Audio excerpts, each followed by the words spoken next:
Hey everyone, MilkMan234 here with my first Archie Sonic comic review. Today we'll be looking at Sonic the Hedgehog issues 226 through 229, aka the Genesis arc, which is a four-part comic story that has been recently released as a throwback to the old days of Sonic and a follow-up to the events of issue 225. But ever since its release, the Genesis arc has been known for being brutally and unfairly bashed from impatient fans or idiotic fan brats such as Jonathan83X, Kirby Star Warrior, the idiotic gaming noobs, and anyone who's joined Sonic Stadium have bashed this arc with their invalid arguments saying that it's just a filler. And in this review, I'm gonna prove them wrong. But first, a little bit of backtracking. At the end of issue 225, Robotnik has unleashed the Death Egg Mark II, Silver Sonic 3 is unleashed, Sally is killed, and Operation Clean Sweep is now in effect, which begins Sonic Genesis Part 1, In the Beginning. We find Sonic running in Green Hill Zone, trying to remember what just happened. He then remembers that people have been mysteriously disappearing, and so he goes off to find them, but suddenly runs into a group of badniks. So Sonic tackles on some motorbugs, finds out where some of the animals have disappeared to, but is still wondering who created the robots. He then gets a hold of a neutron and tells him to take him to his leader. Meanwhile, we see Snively, who has just finished bottling up some more animals, as we see Sonic coming in and crashing into the pod, releasing the animals. Sonic asks if he's responsible for capturing the animals, and Snively replies that he is part of the plan, as he explains that his uncle, Dr. Eggman, or Robotnik, has plans in turning everything into a living machine. Sonic thinks it's all a joke and mocks him as they begin their battle. Snively unleashes his giant checkered wrecking ball, but Sonic manages to defeat him with his speed. Surprised by his skills, Snively retreats as Sonic opens up the capsule, hoping that it isn't another trick. Well, let's just hope it's not Gapsule from Sonic and Knuckles. But it turns out that it was just full of animals that disappeared. I'll have to say, with all those animals crammed into that capsule, it must be really cramped in there. Anyway, Sonic meets some of the people that have disappeared, who are Sally Acorn, Boomer, and Antoine Depardieu, or whatever you pronounce his last name. Since Rotor and Antoine's names are different, this is obviously a reference to how the characters were back in the old days of the comics. And since we get to see Sally is still alive and well, it pretty much means that she was either wounded or that Operation Clean Sweep brought her back to life in this dimension. Sonic is about ready to leave, but Sally asks him to join her team of freedom fighters as they are trying to stop whoever it is behind this whole mess. And so Sonic decides to tag along for the ride as they enter the Marble Zone.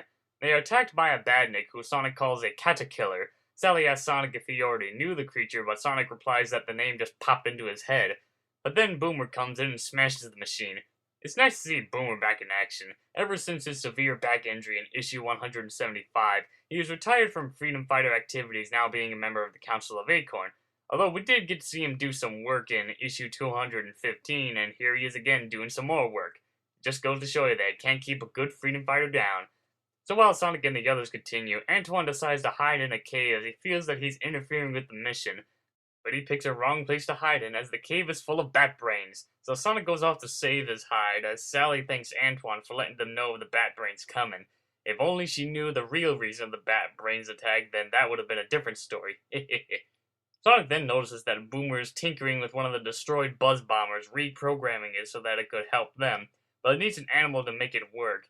Sally uses her knowledge with birds and asks a local Flicky to help make it work, and she agrees. So Sonic and the Buzz Bomber Flicky go out and destroy the rest of the remaining badniks. It seems like the fight is over until an earthquake causes the ground to break into pieces and slowly sink into the lava. Sonic and the Buzz Bomber Flicky dash into the fire and save them. I have to say that is one strong Buzz Bomber that can carry both a walrus and a coyote. As the team recovers, Antoine hopes that the worst is over, but then in comes the villain behind all the robotic creatures, Dr. Robotnik, or Eggman, or whatever the heck you want to call this character. So as you can tell, Robotnik is in his classic form, since the universe they're in is from the past. So anyway, Sonic is eager to get started fighting Robotnik, as the two begin their battles fighting on top of sinking pillars, as Sonic accidentally steps on a pillar that's already sinking in. Robotnik has the upper hand as he destroys the Flicky Buzz Bomber, ruining the creature's sneak attack. However, this gives Sonic the upper hand as he knocks Robotnik into a flaming pillar, damaging his hovercraft, and Robotnik retreats as he tells them that he's off to go and finish his master plan, even though he's having a hard time trying to remember what it was. Sally and the others thank Sonic for his skills and speed, and also thank the Flicky for helping out, as the team enter a nearby cave that leads them the way out. As the team look inside, Sonic feels like it shouldn't be much of a hassle, as he feels that being with Sally and the others was meant to be. So the team continue their journey into the Labyrinth Zone as we move on to Part 2, Friends and Fate. Despite the fact that the front cover of the issue is a spoof of the front cover of Sonic 2, Tails does not make an appearance in this issue. That's saved for the next part. As the team journey forth into the Labyrinth Zone, they eventually run into a dead end where there's nothing but water, and as usual, Sonic can't swim and starts freaking out about it, but Sally helps him stay calm as they go into the water together. It seems easy enough, that is until a gang of Orbinauts attack them. Sonic is in hot water as he is unable to run in the water to do anything. With his quick thinking, Sonic spin dashes into a crack in the wall and bursts open a hole, draining out all the water. Sonic and the others slide down the waterfall and leap onto a nearby ledge. But suddenly another earthquake occurs and causes Antoine to miss the ledge completely and fall into the mysterious unknown. Depressed by their fallen friend, the trio continue on with their mission as they enter the Starlight Zone. Sonic is still wondering why Sally isn't that sad about Antoine's loss, as he assumes that Antoine is her boyfriend. Sally assures Sonic that Antoine was just a close friend of hers, and she and Rhoda believe that Antoine really isn't dead, as they seem that this isn't right. So they continue onward through the Starlight Zone, passing through giant fans, escaping from detonators, and leaping onto platforms. They later end up on the final destination, the Scrap Brain Zone. Sonic and Boomer think it should have a better name, like Robotropolis or New Megaopolis, obviously a reference to all the fortresses Robotnik has had during the times. But then they are caught by surprise by Robotnik's booby traps with electric poles and trap doors. Boomer falls down one of them, and Sally manages to catch him, hoping to not lose another one. She slowly loses her grip, but Sonic manages to rush in and save him. As they find their way through the maze, Sally and Boomer are locked out. Sonic is trapped in a force field as Robotnik makes his entrance. And so Sonic and Robotnik begin their battle in the final zone, as Sonic dodges his electric orbs, and then he finds himself at a dead end. It would seem like Robotnik would have won at this point, that is if it wasn't for the hydraulics pipe. I guess when it comes to Robotnik, the one thing that he sucks at is plumbing pipes. We see that Antoine is alive as he starts beating up Robotnik like a coward that he is, or at least in this dimension anyway. This gives Sonic the opportunity as he breaks the pod Robotnik's in, but Robotnik quickly dashes to another one.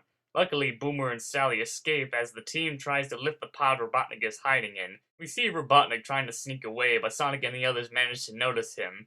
As Robotnik hops into his egg mobile, he threatens to get his revenge on Sonic, but Sonic delivers the final blow and sends Robotnik falling to his doom.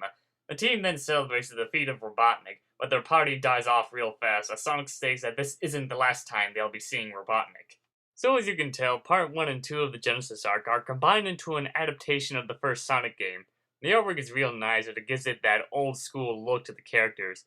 It's also pretty interesting seeing some of the characters act the way they were back in the old days. Good example is that Antoine's back to being a coward and mixing up his words a lot. It does a real nice job recreating scenes from the game and locations and some memorable scenes such as Sonic delivering the final blow near the end. The Genesis arc is looking pretty good so far, so check in for part 2 and we'll be looking at the other 2 parts of the Genesis arc.